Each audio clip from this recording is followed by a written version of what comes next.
Hello, everyone. I'm Ivo Daalder, president of the Chicago Council on Global Affairs, and this is World Review, our weekly look at news from around the world. And joining us this week is Karen DeYoung, associate editor and senior national security correspondent of the Washington Post. Karen, wonderful to see you again.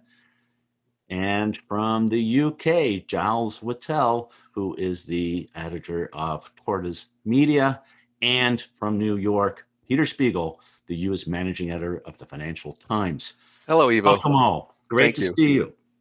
Well, lots of things to discuss, so we're going to run through it. But let's start with, I think, probably the story that is going to have the biggest impact on most people around the world, which is how do we get more vaccines into more people's arms around the world?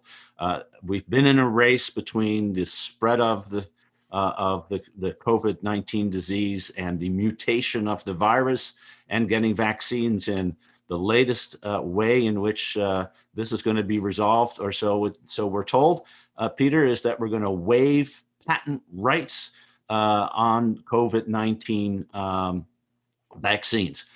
Is this really going to work as a way to speed up Yeah, vaccination of folks I around the mean, world? that is the question because clearly the Biden administration has surprised a lot of not only the domestic pharmaceutical companies, but actually their national allies on this by announcing that they were backing this vaccine waiver program. And you talk to, I mean, there's a lot of on the one hand and the other hand here when you talk to the experts, there's not a huge amount of evidence that this is going to speed things up, right?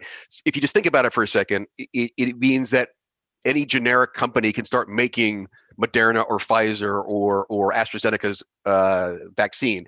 But actually, Moderna and Pfizer and AstraZeneca are having problems manufacturing, getting all the spare parts and all the elements to get into the vaccines, and also ramping up manufacturing capabilities taking forever. So it's not clear that just saying you no longer have patent rights, at least temporarily, is actually the solution on this. And what we've seen is, interestingly, a bit of a backlash here. We see Angela Merkel, for instance, come out and saying we're not so sure this is a good idea.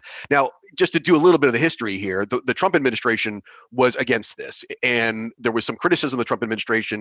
This is clearly, the Republican Party protecting pharma interests, but actually, the Brits, which have a very large pharmaceutical industry, AstraZeneca is British, the Europeans, the Swiss, there were other countries that had big pharma industries that were backing this for the obvious reason that, as one of the executives told us, if you don't have intellectual property protections, you don't have a pharma industry. And this was sort of the red line that pharma always said, happened during the AIDS crisis where there was a push for patent waivers and they resisted it then.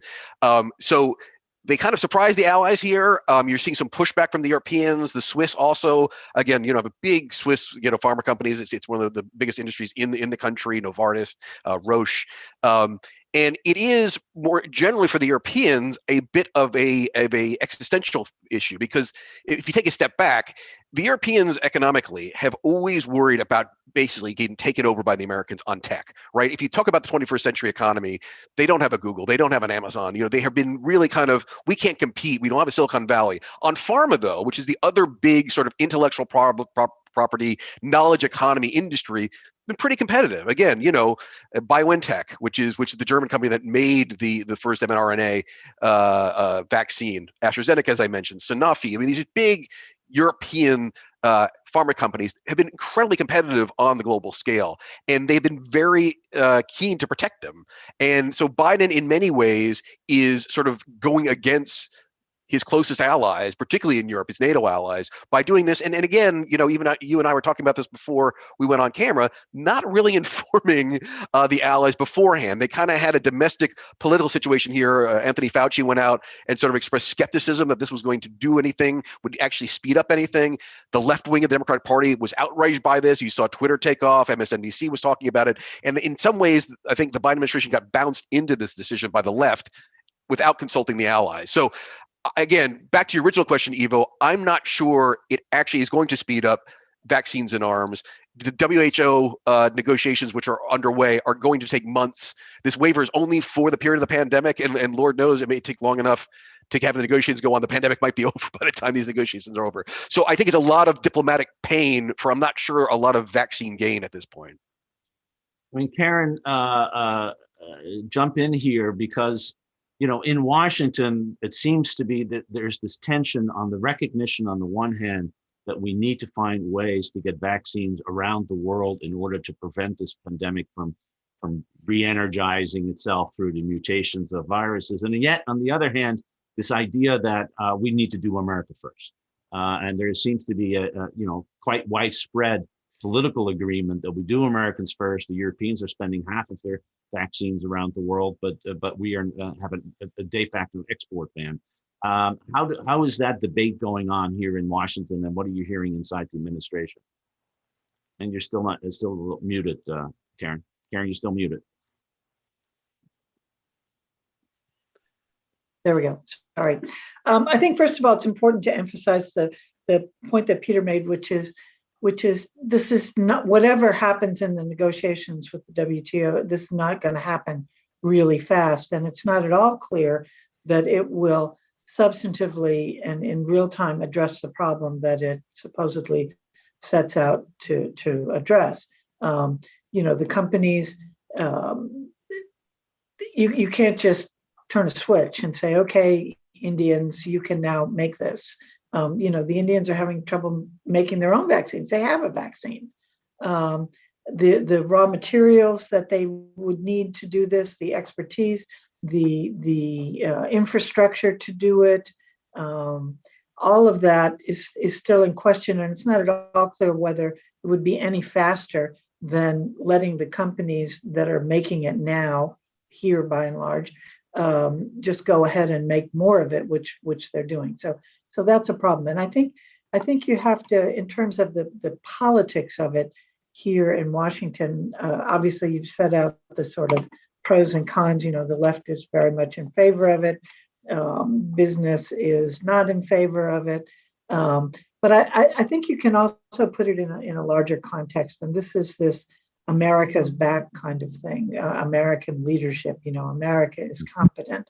America is better than China and can do things better. What an opportunity. I think this is part of the thinking of the administration. We have shown, the Biden administration have shown in 3 or 4 months that we can vaccinate everybody in this country. As long as the people who haven't gotten it actually agree to do it, which seems to be looming as an even bigger problem than supply at the moment. And so I think that that's sort of in the administration's head too, that this is, not only the moral imperative, but the sort of diplomatic and political imperative of showing competence, of showing leadership. We can do this. So you have to factor all of that in. Giles, and how was the decision seen in the UK? We know that already that in parts in Europe it was greeted with skepticism. The UK, of course, has a big pharmaceutical industry of itself, and has been leading its own effort. Although, again, like the US, not shared a lot of the vaccines that it's making. Right, AstraZeneca, as far as I'm aware, has not cut up rough in the same way as BioNTech, and certainly government hasn't on its behalf. Let's remember that this past week has been all about US and UK shoulder to shoulder again at the G7. So it wasn't an argument, I think, that Dominic Raab or Boris Johnson wanted to have with Tony Blinken in Downing Street. But to pick up on Peter's point, let's remember the AstraZeneca business model here. This was to distribute it as widely as possible at cost, about $2 a dose, compared with between 15 and 20, depending on the deal you struck with Pfizer. And as I understand it, that was for the duration of the emergency. But subsequently, as the planet adapts to coronaviruses and the next pandemics, AstraZeneca was in this with its IP for a profit to get its investment back. So I've no doubt that its position is broadly the same as BioNTech's. But I do think it's worth remembering also from the American political perspective that the main Pfizer vaccine and Moderna vaccines being made in the States were not being distributed at cost. So there was arguably a political risk down the line to be being seen to be gouging the crisis at $20 a dose. But the broader picture is one of vaccine diplomacy, of course, in which China and Russia both have reasonably effective, although less tested, vaccines out there pushing for global market share without the same bottom line imperatives.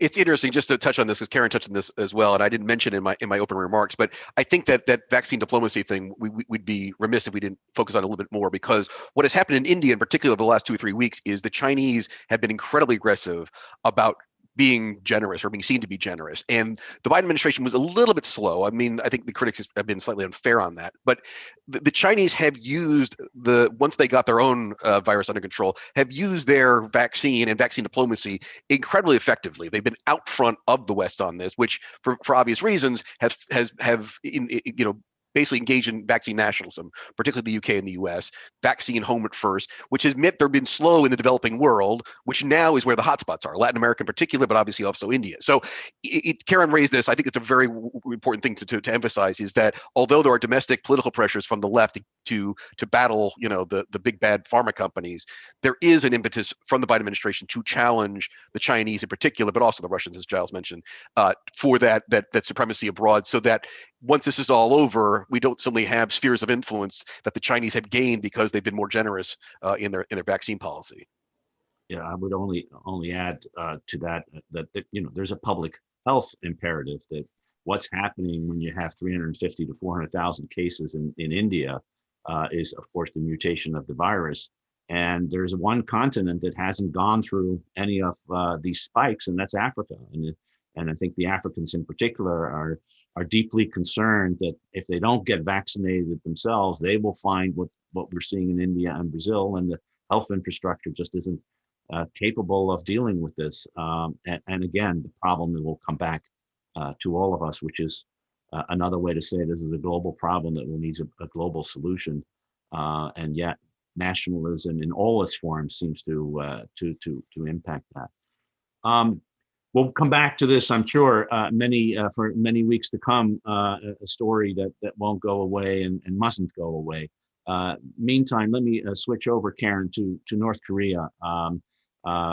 Just like almost any administration in the post-Cold War period, North Korea finds a way to head it to on the agenda of an administration. Back in the Clinton administration, that did so in the Bush administration, a little less than Obama, of course, and the Trump administration did. And here it is again. The administration has been undergoing a review of policy, and they have come up with the solution, or not.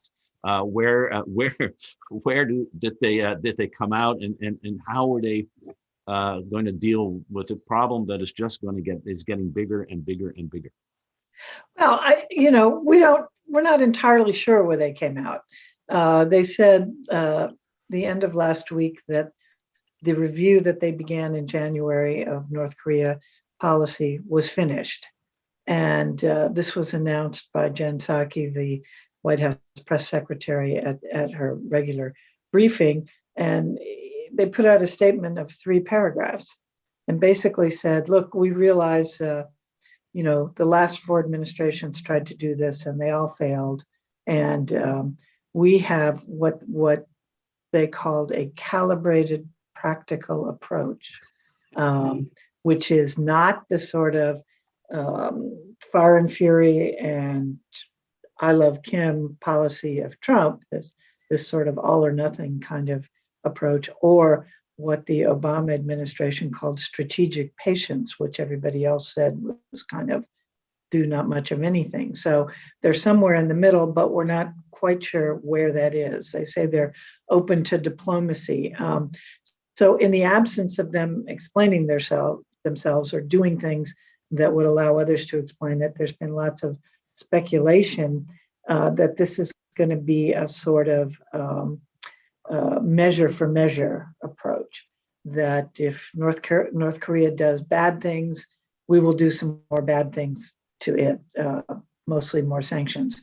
If they do good things, relatively, then we will reduce the sanctions. While we still want a denuclearized Korean peninsula, that is not the be-all and end-all of the policy at this point. That this calibration that they talk about will be more trying to ease toward a more stable relationship that will keep the North Koreans from going off the deep end in terms of their own nuclear program.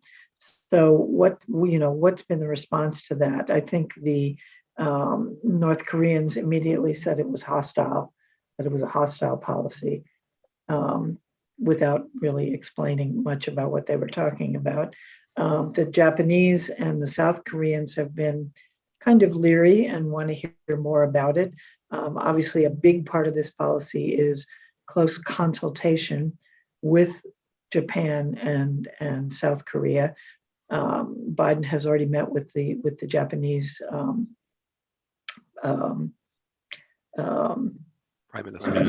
Minister, sorry, the Japanese Prime Minister as the first visit to Washington. He's going to meet in a couple of weeks with the South Korean president, who's going to visit here, President Moon. And hopefully at that point, now that they say the review's been completed, they will reveal more of what's involved. It's not clear, the North Koreans in March fired off 2 short-range missiles. Everybody thinks they're going to fire off more this year, and it's not clear what response this calibrated program will engender for that. But again, I think the big contours of it are still dedicated to a denuclearized Korean peninsula, but not expecting any grand bargain in which North Korea would say, okay, we give up, we'll do it, you give us a bunch of money, and we re-enter the world. Not going to happen. That we will calibrate our response to what they do, and we will depend very much on consultations with close allies in the region. Beyond that, I don't think we know. I mean, they're right that 4 administrations in a row, Republicans and Democrats, have tried within the same broad parameters to address this problem and haven't gotten very far. I don't know that their prescription is that much different than some of the things that have been tried in the past, and whether it will be that much more successful. Karen, can I ask a couple questions about that? One is, there is, I guess, conventional wisdom in Washington frequently is the only way to deal with or get the Koreans to stop is to go through Beijing. That the Chinese are the only ones who have the influence of the North Koreans. And the fact that the North Koreans haven't moved or haven't reformed, there's 2 interpretations of that. One is the Chinese maybe don't have as much influence with the North Koreans as maybe we think they do, right. Or they don't want to the Chinese don't want to do it. So right. I guess I'm curious if we've heard from the Biden people where on the spectrum they fall in that debate. But also as a follow-up, I'm wondering, to what extent, given that the administration has a huge, long list of things that they want to deal with the Chinese, from trade to Hong Kong to Uyghurs, where does North Korea fall on that? Is it down bottom of the list, or are they actually going to try to make that a priority with the Chinese? I don't think it's at the bottom of the list, but it's certainly not at the top of the list right now. I mean, I think they've only started with their approach to China. They wanted to concentrate on what they keep saying are the things that we have in common, while emphasizing on the negative side these human rights complaints about the Uyghurs and Hong Kong, to kind of prove their human rights bona fides that they keep saying they have globally. I just don't get the impression that because of precisely what you said, they're just not completely sure whether the Chinese are willing or able to do anything about it, and they're still kind of testing that out. So I don't think that they've had that conversation yet, as they've been trying very hard to bring in Japan and South Korea to sort of present a united front. Can I dive in? Yes, absolutely. Yeah. By the way, I think it's only a matter of time before the strategy is called strategic impatience, right? I mean, that it must be. But let's remember, or if I remember right, as Obama left the White House to Trump, he said, this is your single most urgent national security priority. And say what you like about Trump, he took that very seriously. And he opened up this dialogue, and his administration had contact with the regime that perhaps others have not. And I just wonder, it may sound maybe a really stupid question, but was the administration able to pass on anything of interest about the inner workings of Kim's regime to Team Biden? Yeah, I think that, there were, aside from the Trump-Kim summits, there was a series of meetings that took place, although the last one was, I think, somewhere in the middle of 2019, and then those meetings just stopped. So there hasn't been really anything. I mean, you had Steve Biegun traveling around trying to get something going, but really didn't. Yes, they say they have consulted with, and I'm sure they've talked at length with Biegun, because he's somebody that they consider sort of sane and smart, and that they say that they've talked to the Trump people and trying to figure this out. But remember, with Trump used this warning from Obama kind of to his own political advantage. He said, the way he phrased it was always, Obama told me there would be war with North Korea, and look what I've done. I've prevented a war, because I stood up. I don't know that he interpreted that in policy terms any more than just a sort of PR terms. I mean, in terms of his own political position to sort of check off what he said were his successes, and that was always the context in which he used it. Just for context, Steve Biegun, of course, was the Trump administration's Korea hand, and also Right. Deputy Secretary of State, indeed is I'm sure has been consulted on this and many other issues, and was quite helpful during the transition. Giles, the issue's been with us for 25 years. It's going to be with us for quite a while, I am sure. And when Moon comes for the second official visit, which is kind of interesting, 2 Asian leaders before any European leaders. I'm sure there are folks in Europe taking notice on this. But Giles, Well, remember, but Biden is going there, so he is going, of course, to the G7 summit and a NATO summit and an EU summit, and maybe even a summit with Vladimir Putin.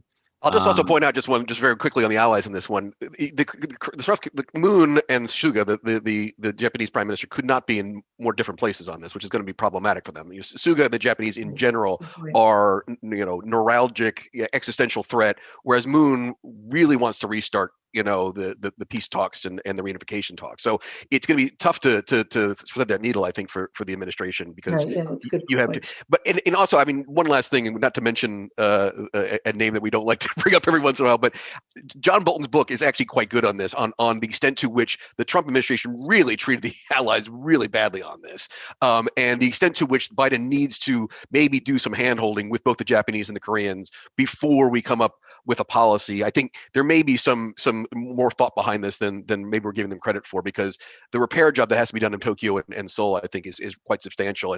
And I think, Bolton, to his credit, was very angry with the way Trump treated the allies on the North Korean issue. Well, and also, in that vein, the administration moved fairly quickly to kind of reassure both countries that they were not pulling troops out.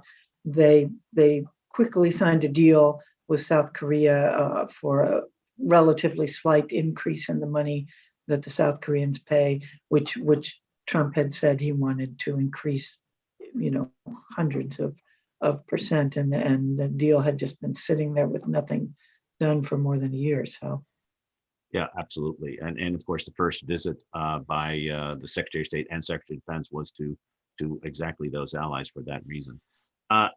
Let's move on and switch continents, Giles. A remarkable letter that has been relatively unremarked on in the U.S. press, and I know that's not true in Europe, by French former military and some active military, suggesting that time had come for a change of regime, but in this time, perhaps not the change of regime in another country, but in France. Tell us about this letter, its fallout, and what it means really for the state of French politics as we move to an election next year. Yeah. So quite an extraordinary letter.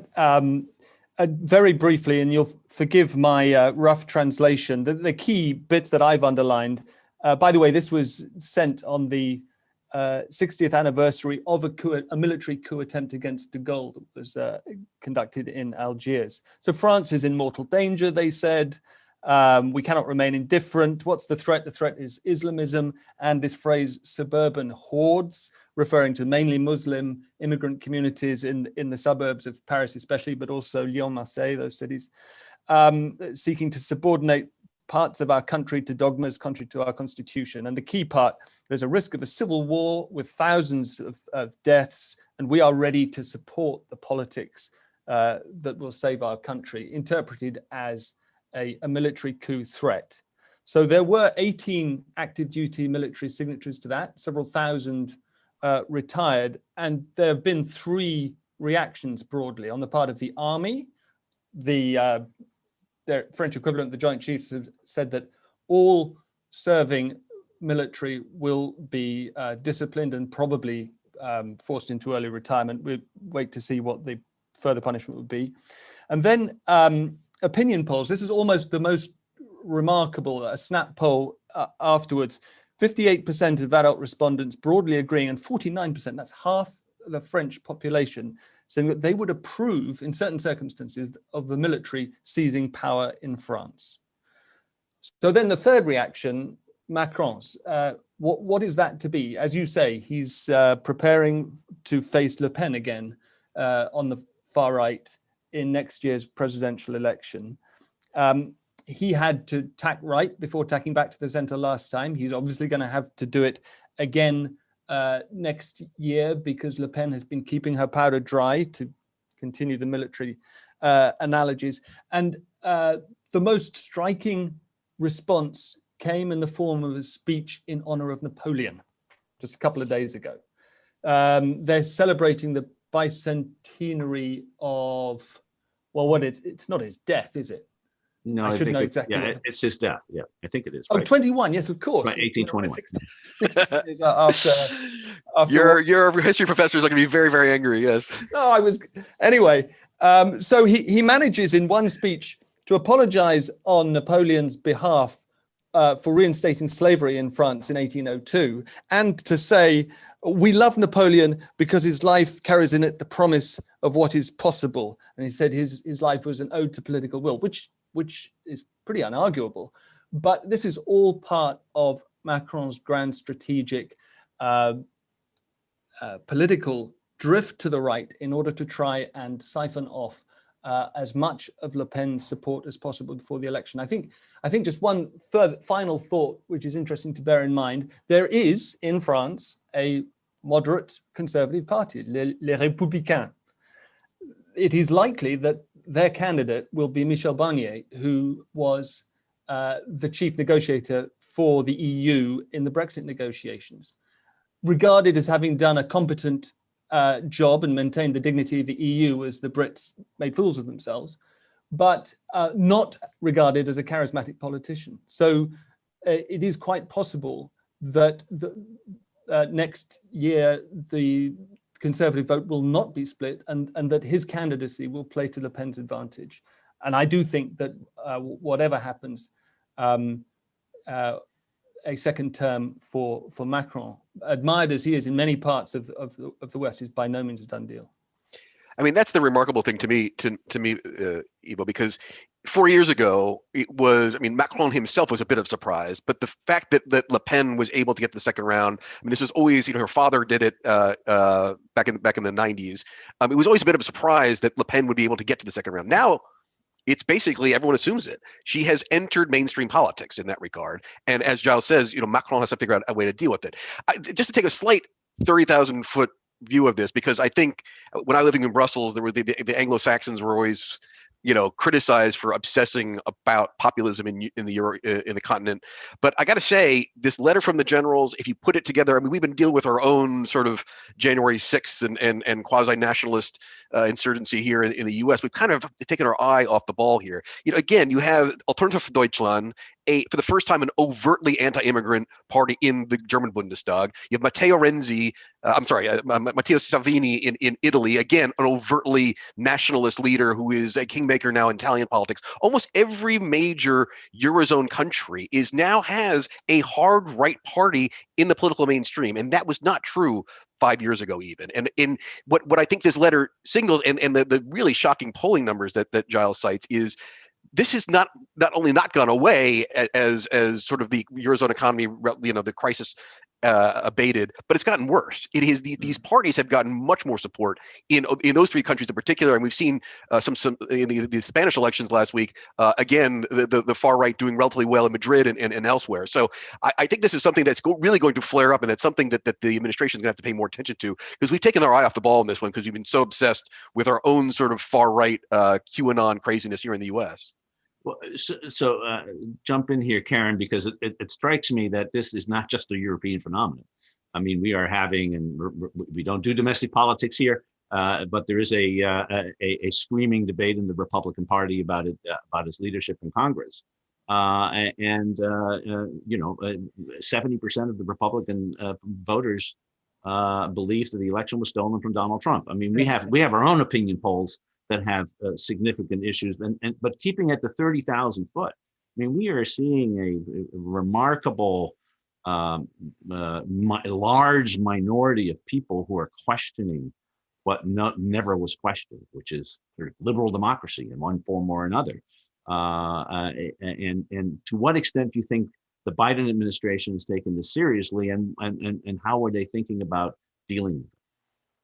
You mean dealing with it vis-a-vis Europe or vis-a-vis the world, right? I mean, this idea that in fact populism may have been defeated in terms of Trump losing, but it's still around, including in our country. And what does that mean for? Oh, sure, it's still around. I mean, but you see, we were going to talk at some point a bit about Latin America. I mean, you see these waves of going back and forth, and certainly the right at the moment is more powerful in Europe than it has been, I guess, at any time since the post-war. But you see pushback too. I mean, certainly in this country. And so, to me, I guess the question is the United States ahead of the curve or behind the curve? I'm not quite sure. You got Biden won. You had millions of people go out in the street pushing for progressive policies. You've got polling that shows those policies are really popular. Is this a blip, or is this a wave going the other way? I think we don't know yet. The sort of conventional wisdom here is that the Republicans are so divided internally that they can't they can't push back effectively against it. I'm just not sure that's true yet. I mean, you have to. I think it'll take an election to show whether it's true or not, to see whether Trump, as the standard bearer of the Republican Party, emerges victorious. And you can see that in the elections, whether that's because people love Trump or because they're genuinely uneasy about the sort of progressive wave and Biden's policy. So I don't know how that relates to Europe, if there's any kind of a progressive backlash, waiting for these people to sort of rise up. The one thing I'll just add on this, if you don't mind me interjecting again, because I'm slightly obsessed with this, having spent 10 years living in Europe and focusing a lot on these issues, is I think people underestimate the extent to which the U.S. can have an effect on the dynamic in Europe. I mean, Blinken, as a private in his private life, has written quite movingly about the need for the Americans to return to be, shining symbol on the hill on a lot of this stuff, democracy promotion.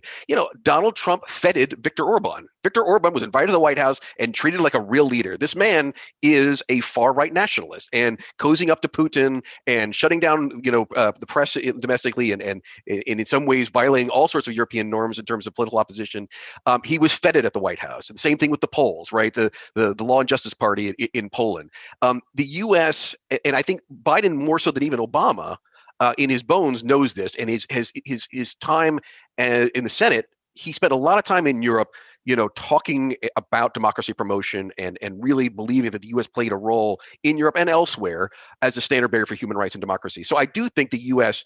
And I think it's the inclination of Blinken and Biden to play a more active role to support some of the more pro-democratic, for lack of a better word, elements in Europe. But I guess the reason I get obsessed with this is I just wonder if the tipping point has reached that even if the U.S. after 4 years finally tries to reflood the zone, it's too late. There are so many dynamics now that have a life of their own that as Giles said, the populations in a lot of these countries are fed up, and they're willing to go to a Le Pen or to a Salvini or Alternative for Deutschland to find answers. Wilders in your old native land, the Netherlands as well, is always polling about 30% in almost every Dutch election for the same reason. But just one question, Peter. The leaders that you mentioned, they all existed before Trump.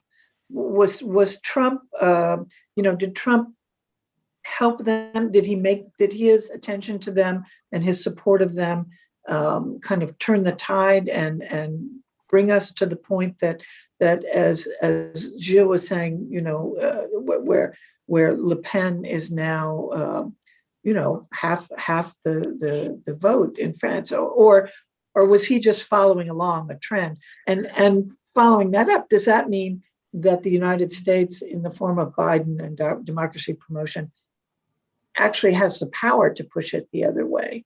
Well, the one example I'll cite, and Gilles, if you want to talk about Brexit, because obviously he gave a lot of breadth to the Brexiters, Trump did, and legitimacy, I think.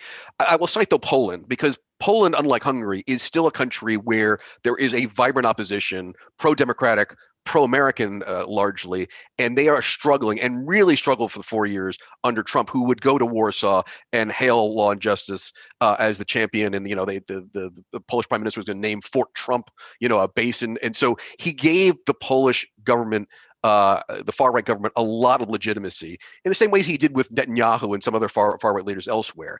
And I think that really hurt the Polish opposition, which again, because of the diaspora in the U.S. and the Midwest and stuff like that, does look to the U.S. quite a bit for help. Hungary, I spent a lot of time reporting in Hungary. I hate to say it, a bit of a lost cause. The opposition is so split and so weak right now. But again, Poland is a serious major country that the U.S. had seen as an anchor in the EU, in the new Europe, as Rumsfeld used to call it. And it is now, because of Trump allowed peace to sort of, run roughshod over democratic institutions, I think it did have an effect on the democratic oppositions to reconstitute itself and have a pushback. I think with the help, and at least rhetorically, if not otherwise, from the Americans, from this administration, you could have an effect in Poland. But I would also point out that the UK, there was a Boris Johnson, Donald Trump love affair. Trump kept crediting himself for various odd reasons for Brexit, and there was 4 years of real championing of Nigel Farage and that kind of thing that did, I think, play into UK domestic politics. But I'll leave that to our British colleague to talk about. Giles, jump in here, and let me, and just for our listeners also and watchers, there's a new poll has just come out by the Alliance of Democracies Foundation. I think about 70 countries asking about democracy and the state of democracy, and the United States is seen as a bad influence on democracy by more people than China or Russia. Particularly high in Europe, particularly high among allied countries. I think one of the outcomes of the Trump effect that people have seen this as a problem for democracy in the United States rather than as a part of its solution, which tells you that the hill that needs to be climbed by those who want to go the other way. Giles? I would contest slightly the suggestion that Trump legitimized Brexit. He certainly inflated the political persona of Nigel Farage, invited him over when he was in Washington, suggested that he become the UK ambassador to the US. But let's remember that Brexit is a phenomenon. That was a loaf that had been baking in the oven of Daily Mail propaganda for 30 years. And let's also remember that before he became prime minister, before Trump became president, Boris Johnson would mock him openly. So the love affair happened, but it was a love affair very much of convenience. And I think the point was being made that anti-Trumpism was a rallying cry for European progressives, and has been ever since he was elected. But back to Karen's original question, are we in Europe ahead or behind the US populist curve? We don't know, and I think next year's French election will be a good indication. There'd be one more thing I'd say, but we might want to move on to. I don't want to. Yeah, no, I mean, and it's related. Karen, you mentioned Latin America, and of course, Latin America was part of the third wave of democracy, and we see all kinds of turmoil, but probably in one place, in particular in Colombia, which just a few years ago seemed to have been sort of the shining city on the hill in where Latin America, in a post-conflict Latin America, could go. But now we have violence on the streets in all of the big cities, and it's getting pretty ugly there. Well, I think this sort of brings together a lot of the things we've just been talking about, both the this political shift and COVID. There was a lot of stuff happening in South America in particular before the pandemic. You did have in Colombia and Chile, in Brazil, you did have sort of people in the streets, protesting poverty, protesting governments of the right. And then when the pandemic hit, it all sort of, like so many other things, just had a lid put on it. And what you're seeing now in Colombia is that bursting open again. I think not that the pandemic is over there, far from it. I mean, in South America has some of the worst trajectories of any place on the planet. But what sparked it was a law that the right-wing president, Ivo Daalder, promulgated, which would have increased taxes primarily on lower-income people. It was raising the VAT on kind of general goods, and said that we have to do this because we need to add another $7 billion or whatever to our GDP. And if we don't, we're going to go further into debt. And people just erupted and said no. And they went out in the streets. This happened at the end of April. And Duque eventually withdrew the proposal. But the response of the police and later the army, who he called out to deal with these protests, in which dozens of people were killed, hundreds were injured, has set the whole thing in motion again, or grown it in virtually every city around Colombia, with people saying enough, we're not going to put up with this. So it's a sort of spiraling effect, and I think you've seen it. Again, you see it to a lesser extent rising up again in Chile, in Brazil, and it sort of ties all this stuff together. I mean, it's a difficult problem, certainly for the Biden administration, which sees Colombia as its kind of best friend in South America, and as you say, the sort of shining place where things seem to work, and all of a sudden they're not working at all. I mean, Duque, of course, has blamed the drug mafias, guerrilla group renegades, and all the sort of usual cast of characters. And I would not be surprised if there was some involvement there and people like that were taking advantage of what's going on. But there's definitely a sort of popular revolt.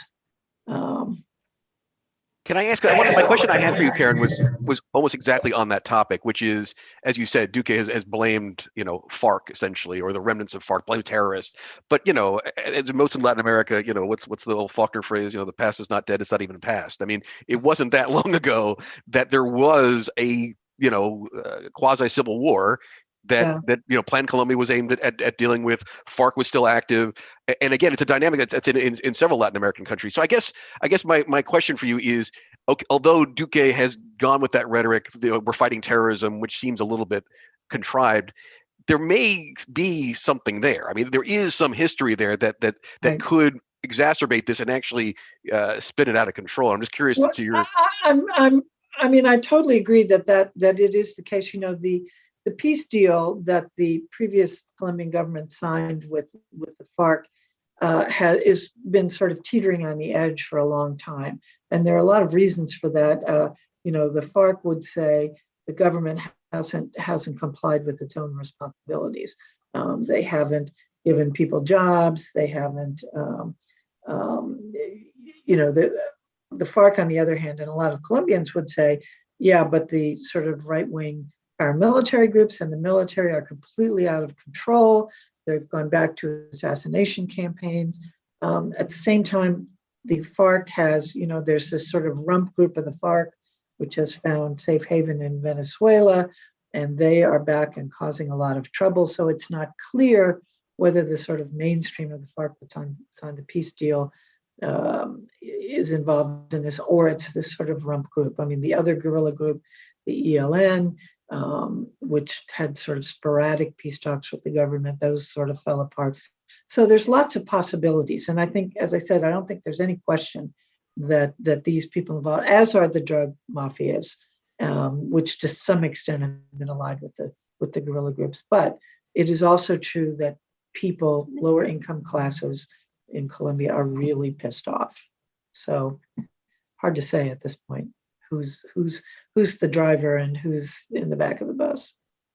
So there's big politics going on, but at the same time, we're also seeing, of course, people who are hurting, and they're hurting all over the place, and increasingly getting angry.